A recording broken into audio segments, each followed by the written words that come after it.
things are really starting to pick up here. You're going to hear Yes. more and more chatter on those nets there. That call was to say that Perseverance is powered and ready to go, which is a phenomenal call. Yeah, a couple things happened during that time, right? Is launch conductor, ULA's launch conductor, Scott Barney, pulled the whole ULA team.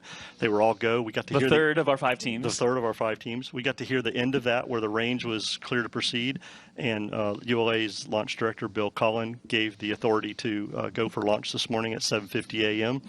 Then we got to hear from the JPL spacecraft team that they are the fourth team, that they are on internal power, and timers are set.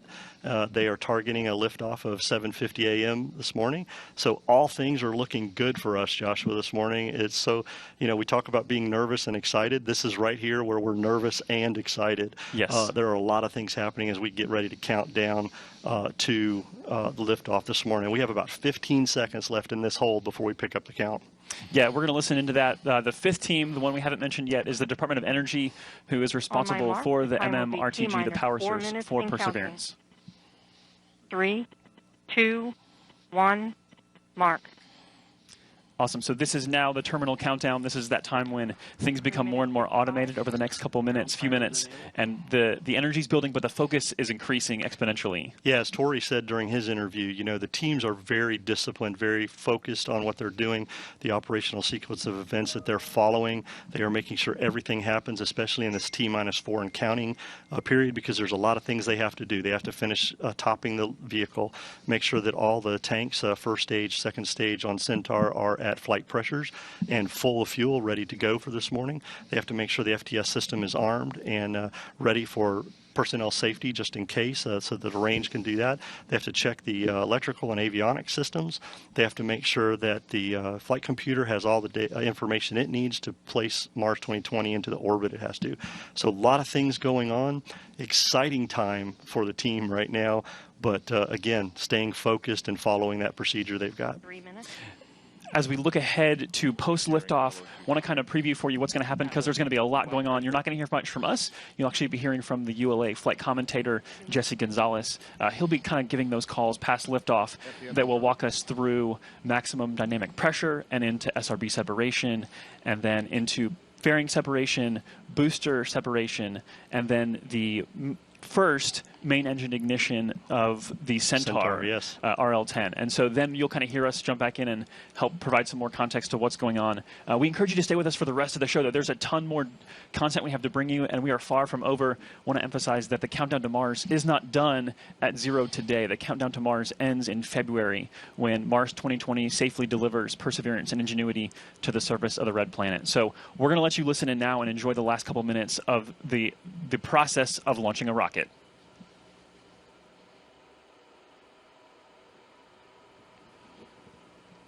One minute 59. Vehicle internal. 1 minute 55. Launch sequencer start. 1 minute 50. Securing Centaur LH2. Securing Centaur LO2. So there we heard the fueling is 1 wrapping minute up there. 40.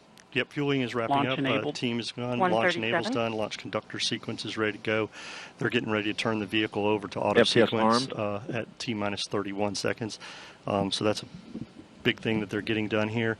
At T-minus 25 seconds, we will hear the team give their final goes that everything is ready and 1 the minute launch 20. vehicle is ready to lift off and perform this mission. SCS count started. 1 minute 15. Produce CCS for launch. Roger. 1 minute 10. Vent valves locked.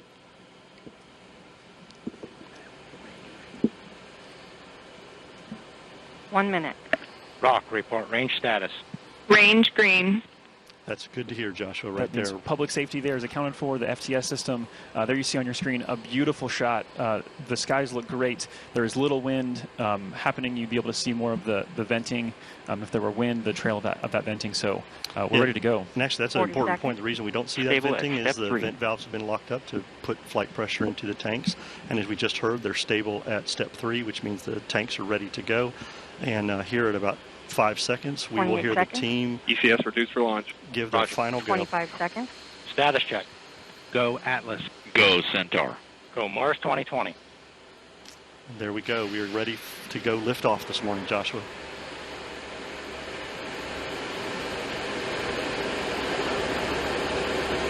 8, 7, 6, 5, 4.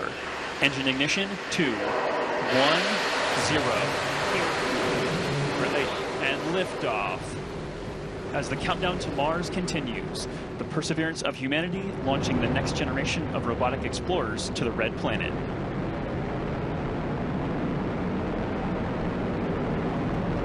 And Atlas TU has gone to closed loop control.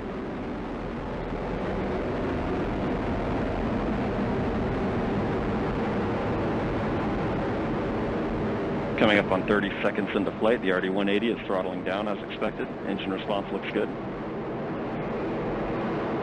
And Mach 1, Atlas 5 is now supersonic.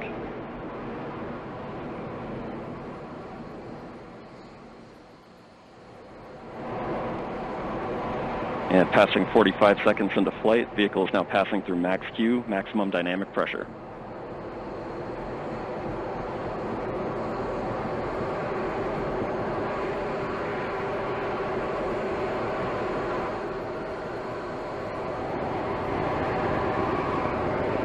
And passing 1 minute into flight, the RD-180 is throttling back up as expected. Engine response looks good. At this time in flight, the SRB chamber pressures remain nominal. The RD-180 pump speed and fuel injector pressures are responding well to demands on the engine. Standing by for SRB burnout shortly.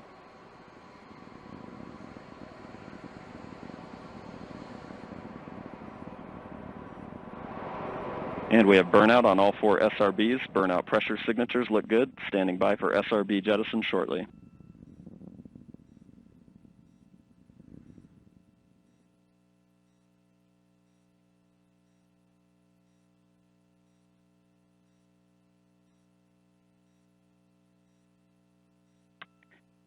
And we have a good indication of SRB jettison of all 4 SRBs.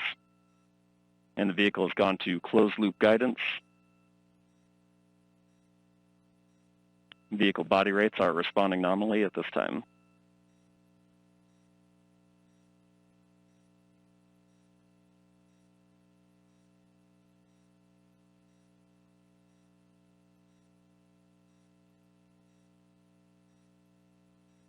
And coming up on 2.5 minutes into flight, the RD-180 is throttled down slightly as expected. Engine response continues to look good. At this time, the vehicle is 50 miles in altitude, 85 miles downrange, traveling at 6,000 miles per hour. And the RD-180 is throttling back up to attain a 4.6 G acceleration. Engine response continues to look good.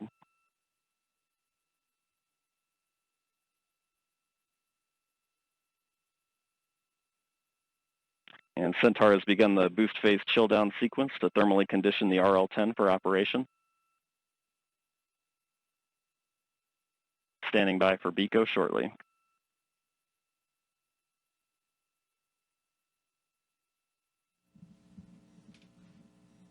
BECO is the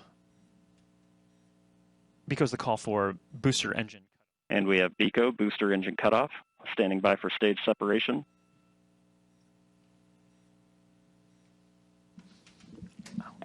And we have good indication of Atlas Centaur separation. So there you're seeing live footage. And we have the rocket. MES-1. RL-10 operating parameters look good. Chamber pressures are stable.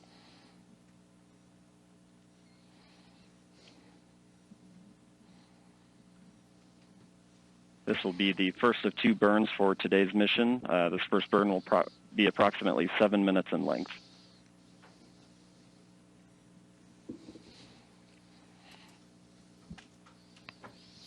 So Mick, that's pretty exceptional footage there. That's live video. We will see that switch over shortly into an animation that kind of helps let us know what's happening with the rocket. But right there, a beautiful liftoff. Fun to feel that rumble in the building here as we proceed towards orbit and then towards Mars destination. Yeah, absolutely. It was great watching an on-time liftoff of the Atlas V with that little over 2 million pounds of thrust. cleared the tower in roughly 5 seconds. Josh, you and I worked the InSight mission, and if you recall, that mission on the West Coast took about 17 seconds to get past tower. So with those 4 solids today, this thing really got out of here and on its way. And it's, as we hear from Jesse, everything's looking nominal, and all vehicle parameters are within the design limits, and we're getting ready to come up on a main engine start for that first burn that Jesse was talking about. Yeah, so recapping this countdown to Mars, the stations began to be filled up this morning just after midnight. Preparations, fuelings, powering up, all the way through that liftoff that happened. I think, Mick, it wasn't precisely on time. I think you said it was like 10 milliseconds early. So it's pretty much dead on. Yeah, dead on. This team does a great job. As I said, they're very focused, very disciplined. As Tori also said, courageous. They have done a lot of work to get us to this point today through this pandemic, changed how they did some of their work, made adjustments as needed, a lot of cleaning, a lot of things, a lot of wearing their face masks, doing all kinds of things. And so this is an exciting time, not only for the JPL team in Mars 2020, but everybody that's worked this mission, and for the country and the agency. So this is exciting to see. We still have a long way to go, Joshua, before spacecraft separation. Yeah, we had a really quiet countdown today, which is phenomenal, that we got off the ground on time. And we are proceeding now that we are in the middle of the first burn. It's tough to make out, but that engine is lit and it's firing. So we are in motion. There you go. There's that animation we talked about. To telemetry there as we switch to a TDRS compatible data format. TDRS. Overall telemetry quality is very good. The space tracking system.